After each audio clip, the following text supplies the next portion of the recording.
आगे बढ़ेंगे। ईरान में जारी हिंसक विरोध प्रदर्शन थमने का नाम नहीं ले रहा है। इसी को लेकर ईरान और अमेरिका के बीच तनातनी बढ़ गई है। दोनों देशों के बीच युद्ध का खतरा अभी टला नहीं।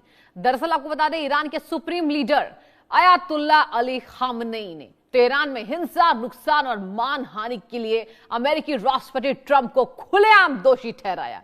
इससे दोनों देशों में फिर से तनाव बढ़ने की आशंका है। खामेनेई ने शनिवार को एक धार्मिक अवसर के मौके पर राष्ट्रपति ट्रंप को हत्या के झूठे आरोपों और बदनामी के लिए जिम्मेदार बताया। खामेनेई ने विरोध प्रदर्शन को अमेरिकी साजिश करार देते हुए कहा, सुनिए ध्यान से, ट्रंप ने खुद हस्तक्षेप कर दंगाइयों को प्रोत्साहित कर सैन्य सहायता देने की बात कही। अभी तक ट्रंप ही खामेनेई पर आरोप लगा रहे थे, लेकिन जिस तरह खामेनेई ने ट्रंप को जवाब दिया, उससे साफ जाहिर है कि अमेरिका और ईरान में युद्ध तय है। इसी मुद्दे पर आज हम खास मेहमानों के साथ दर्शकों चर्चा विशेष करेंगे, क्योंकि देखिए, एक तरफ तो ये बात सामने आ रही है कि ईरान की बात करें, अगर युद्ध यहां पर रुकवाने के बातचीत पर ध्यान दे तो कहा यह जा रहा है कि लगातार ट्रंप जो है वो तीखी नजर ईरान पर बनाए हुए हैं। और एक बार आपको बताएंगे कि ट्रंप पर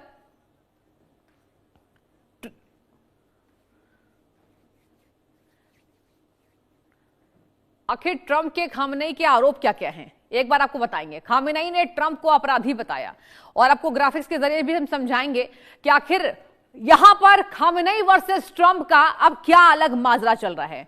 चलिए आपको समझाते हैं ग्राफिक्स के माध्यम से। ट्रंप पर खामेनेई के आरोप सुनिए।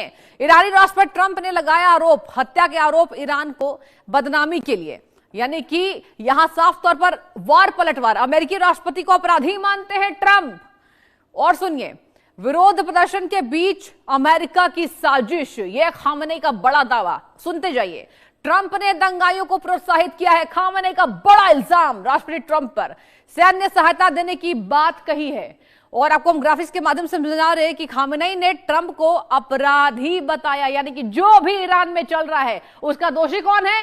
राष्ट्रपति ट्रंप। यह खामेनेई का दावा है। आगे सुनिए, यहां पर कहा जा रहा है कि ईरान पर ट्रंप ने झूठे इल्जामात लगाए हैं, यानी कि देखिए, ईरानी प्रदर्शनकारियों को यहां पर ट्रंप ने उकसाया, ट्रंप ने की विद्रोह जारी करने की अपील की, यानी कि आप विद्रोह जारी रखिए, ये ट्रंप की परिभाषा थी।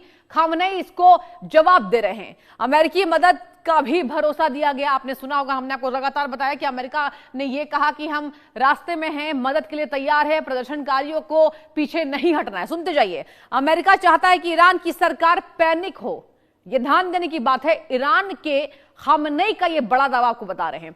ईरान बड़ी गलती करे जिससे अमेरिका जंग में कूदे।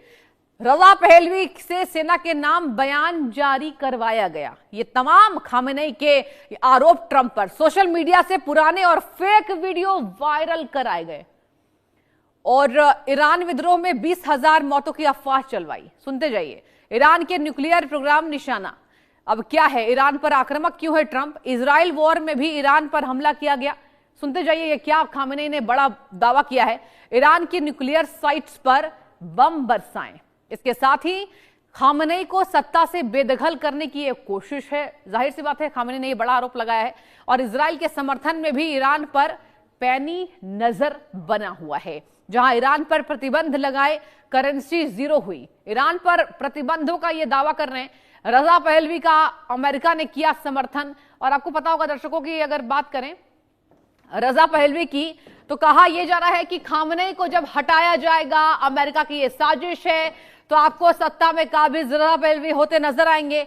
इन तमाम बातों पर, तमाम युद्ध की स्थितियों पर खामेनेई ने ट्रंप को साफ तौर पर दोषी करार दे दिया है। देखिए, ये जंग यहां पर आहत है। प्रदर्शनकारी सबसे ज्यादा जेनजी, सबसे ज्यादा विरोध में कूदे। और सबसे बड़ी बात तो यह है कि एंगल बदला है दर्शकों। एंगल यह बदला है कि एक बार ट्रंप ने कहा कि हम यहां पर धन्यवाद करते हैं। और चलिए यहां पर हम चर्चा विशेष करेंगे। खास मेहमानों का हम स्वागत करना चाहेंगे।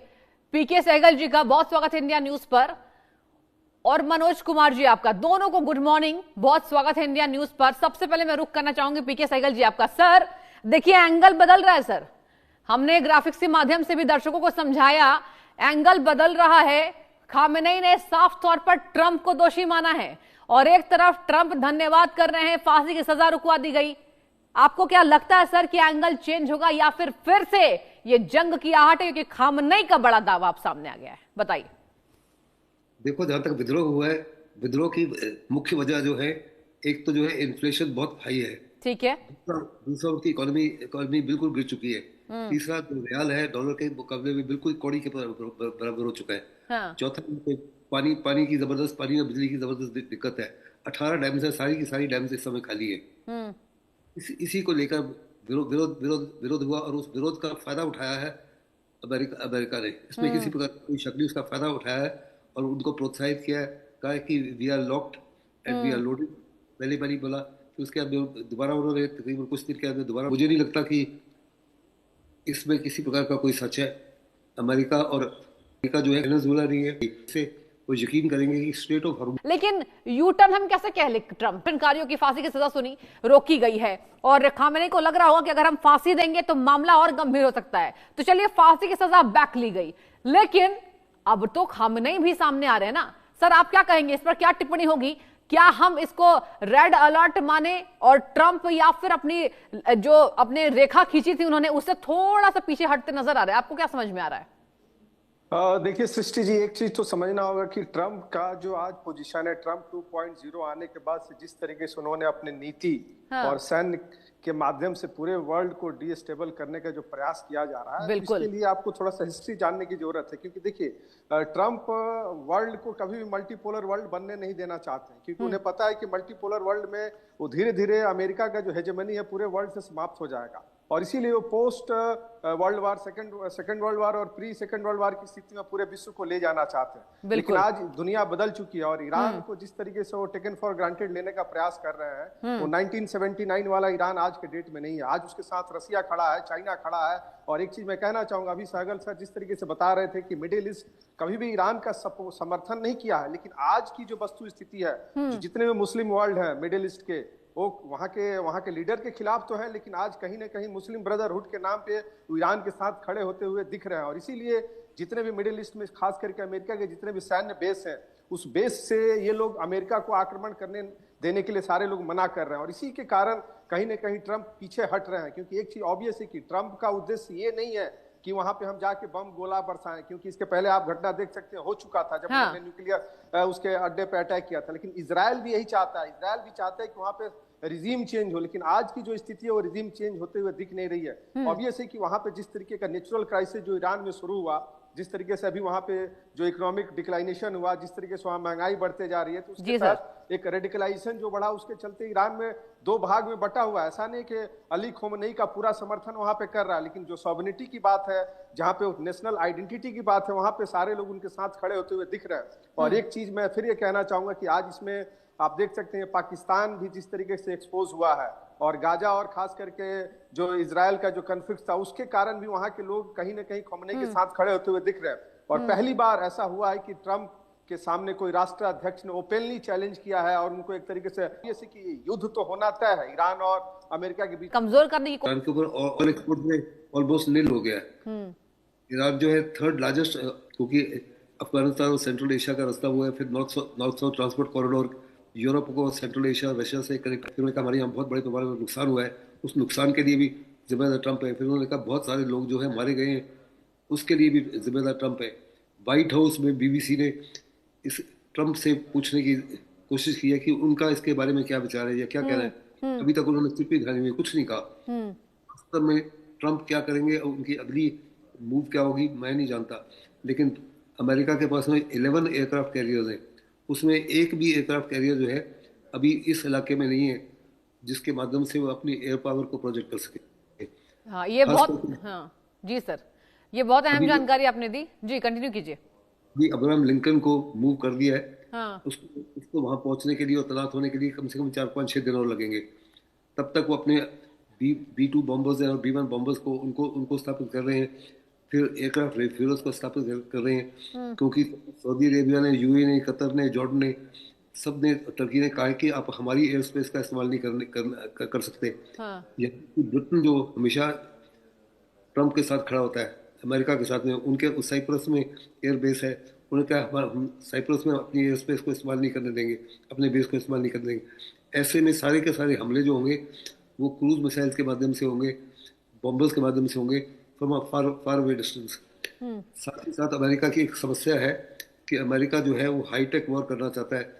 वो चाहता है कि लड़ाई जो है जल्दी खत्म हो जाए, जैसे वेनेजुएला में हुई थी या जैसे हिंदुस्तान पाकिस्तान को हुआ था। वो लंबी लड़ाई में नहीं फंसना चाहते, क्योंकि लंबी लड़ाई में अमेरिका फंस जाता है तो उसका फायदा केवल और केवल रशिया और चाइना को होगा, जो वो नहीं चाहते। साथ ही साथ अमेरिका में अगर बॉडी बैग वापस जाए तो ट्रंप की इम्पीचमेंट तो निश्चित है। सर लेकिन एक छोटा सवाल मेरा होगा, फिर आप कंटिन्यू कीजिएगा, फिर लौटूंगी प्रोफेसर सर के पास। ये बताइए सर, देखिए आपने कहा कि एयर स्पेस देने से मना किया, हमने तमाम खबरें ये देखी, लेकिन क्या आपको लगता है कि ये कारण है, जब यहां पर अगर बात करें खाड़ी देशों की, तो जब इंटरवेंशन हमने देखा खाड़ी देशों का, तो क्या वो कारण है क्या कि थोड़ा नरमी यहां पर ट्रंप दिखाते नजर आए हैं? और आपने ये कहा कि ट्रंप चाहते युद्ध का समापन जल्दी हो, इंडिया पाकिस्तान के जैसे, और अभी फिर से बयानबाजी उन्होंने कहा, बीते दिन ये कहा कि हमने युद्ध रुकवाया, भारत वर्सेस पाकिस्तान में दोनों न्यूक्लियर पावर है इसी वजह से। तो क्या सर लगता है कि खाड़ी देशों की का थोड़ा यहां दबाव बना क्या, कि हम ये माने कि दबाव तो वो लेते ही नहीं है? देखो इस समय दबाव इसलिए ले रहे हैं क्योंकि अपने जो एडवाइजर्स हैं, खास करके मिलिट्री कमांडर्स हैं, उन्होंने साफ तौर पे कहा कि अगर इस समय आप हमला करते हो तो हम किसी प्रकार से आपको गारंटी नहीं कर सकते कि जीत हमारी होगी। किसी प्रकार से हम गारंटी नहीं कर सकते कि अली खमानी की सत्ता चेंज हो जाएगा। और असली मकसद तो यही है कि अली खमानी को हटाया जाए और सत्ता परिवर्तन किया जाए। That's the main M of, अगर वो नहीं चाहिए हो सकता ठीक है, forced to detract for the time being। ठीक है सर। सर समय की कमी है, मैं आप दोनों से माफी चाहूंगी, बहुत शुक्रिया आप दोनों का, खास मेहमानों के तौर पर नजर आए। और देखिए यहाँ पर उन्होंने साफ कहा कि अब कुछ भी हो सकता है, देखने वाली बात होगी। फिलहाल एक वक्त छोटे से ब्रेक का, आप देखते रहिए इंडिया न्यूज लगातार।